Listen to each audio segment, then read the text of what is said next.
All right. Hello, Conestoga. First of all, I'd like to thank CWB-A for inviting me.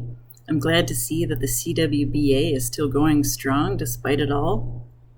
So I've been working on the Darlington refurbishment project for about 3 years.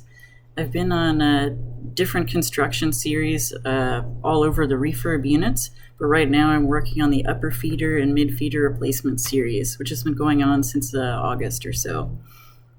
So we've been welding the same J-prep groove, it's orbital TIG, on each of the 960 tubes plus cutouts.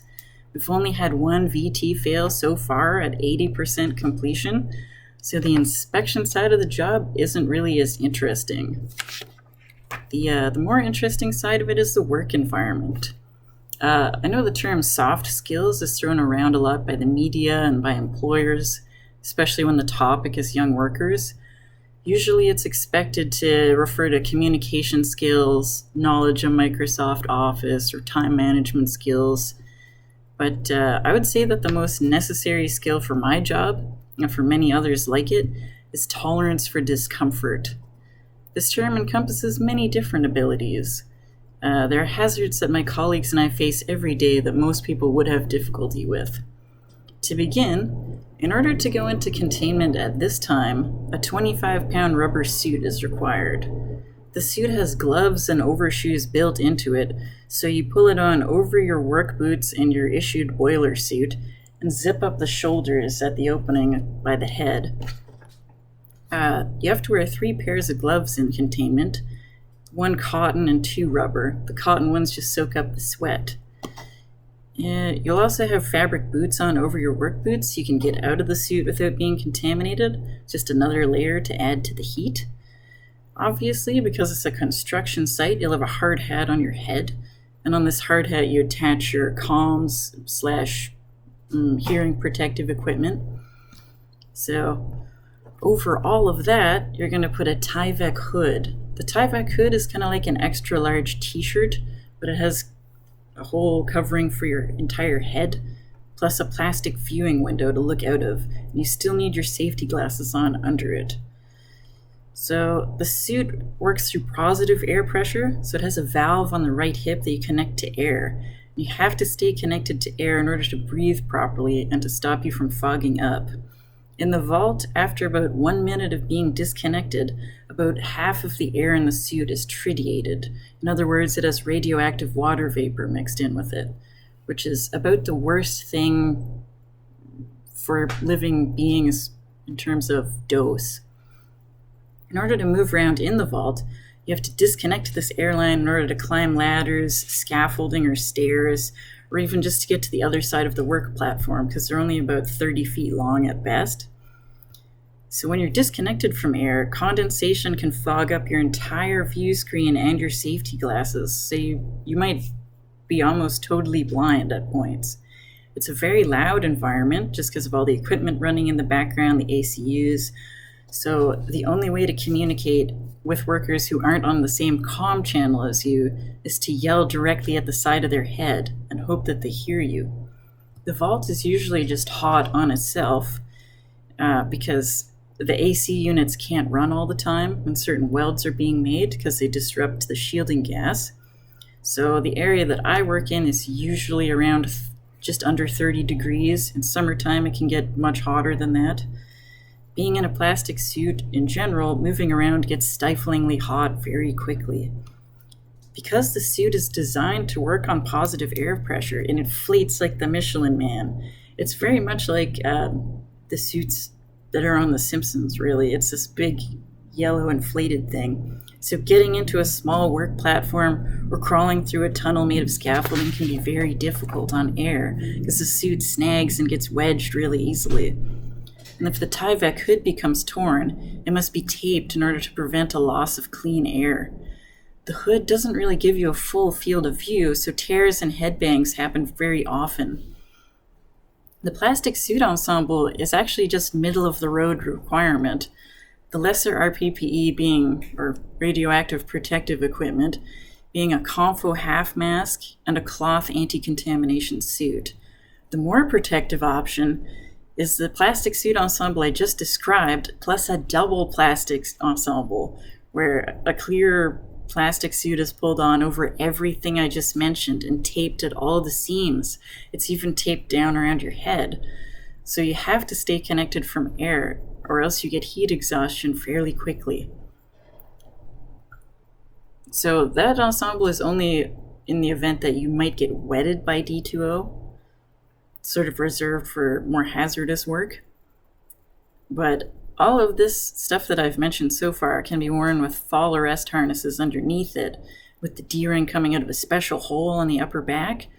So all of this is just to get into the area where you're working. Any additional stuff, if you have to weld, you're going to be putting on another fire protective suit on top of that to protect your rubber suit from getting burned. That's the minimum to get into the area. So all of this gear is uncomfortable to wear. You can't adjust it once you're in containment. You can't scratch your face or pick the eyelash out of your eye for the whole 3 hours, 4 hours that you're in there. The amount of headgear can make it difficult to have good posture, so you're kind of looking for something to rest your lower back on a lot. All of these elements can make people feel extremely claustrophobic and anxious, especially when the work is being done in a cramped space. While in a suit, a worker is a lot less agile, you're less able to move and run in an emergency, and you're even less able to detect danger. People on our crew have melted their hoods and even melted parts of their hard hats because they didn't know that they were a little bit on fire from the heat treating equipment. So unexpected conditions in the vault like that trigger a backout where everyone must safe state their work and leave. So you turn off your welding machine or your torch, you lay the load or the lift down, and you exit. But how easy is that if you have a loss of breathing air or a loss of lighting? The same dangers of a normal construction site apply, even in containment. We have large equipment moving around, hoisting and rigging, working at heights, working in confined spaces and vessels, live electrical equipment, as well as the hazards of high radiation sources and contamination. When a worker leaves the vault, there are still many rules to follow. OPG is well known for having strict safety rules, but the less well-known ones affect the nuclear site license. Specifically, food and drink are only permitted in very specific zones. I've heard about many people who have been fired for eating cough drops, snacks, or just having food and wrappers in the wrong zone. It is a true hardship to a lot of trade staff that they can never drink a coffee and smoke a cigarette in the same zone. In the building that the upper feeder team does their work, we're not allowed to eat or drink anything. There's just a small square on the floor where you're able to monitor your hands for contamination and then drink some water from a cooler. But this is mostly just to stay hydrated from jumping in the vaults or from heat in the summer. So staying hydrated can be pretty difficult on site. In order to eat lunch, we walk to a separate cafeteria building that's about 1 kilometer away from the work trailer. If you're lucky, you can get a lunch bag tag, and laborers will trundle your lunch from the entrance building to the construction office building where you can eat it at your desk. Maybe these inconveniences seem trivial, but in my 3 years of working here, I've seen people lose their jobs or quit because of these seemingly simple rules. I have sympathy for the people who left site one way or another, as these restrictions are pretty onerous, they're all necessary, but they do wear people down over time. Workers are also always on camera, definitely in the vault, on the face, or even in the plant, so small discretions which may not be noticed at other construction sites are caught here, and people are usually disciplined for them. The things that have helped me deal with this environment personally are improving my fitness, just so I can get around in the vault, not out of breath, I don't overheat as much. I also just spent a lot of time learning how to tailor all this RRPE to my body and my needs, because obviously I have probably the smallest hands of any of the Boilermakers or the workers who go in the vault. So I'm always looking for those tiny gloves no matter what, even if they aren't available at the entrance point that I'm taking. And it might sound cheesy, but the other thing that's really important is practicing gratitude about my job. because I have never been paid so much to do so little. I don't say that to disparage the work we're doing or trivialize it. I still have very full days and I'm pretty tired at the end of them. It's just that I've done much worse work, like picking strawberries, grooming racehorses, and honestly some of my retail jobs are pretty bad just because of how little I was being paid and how much I was doing. So if you think that you can thrive in this environment, please get in touch with ACON, SNC, or Nucleom if you're interested in NDE, and apply with them. We definitely need level 1 inspectors for when Unit 1 and Unit 3 are running their refurbs simultaneously.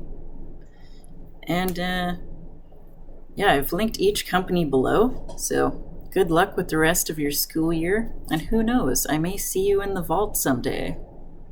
Bye-bye.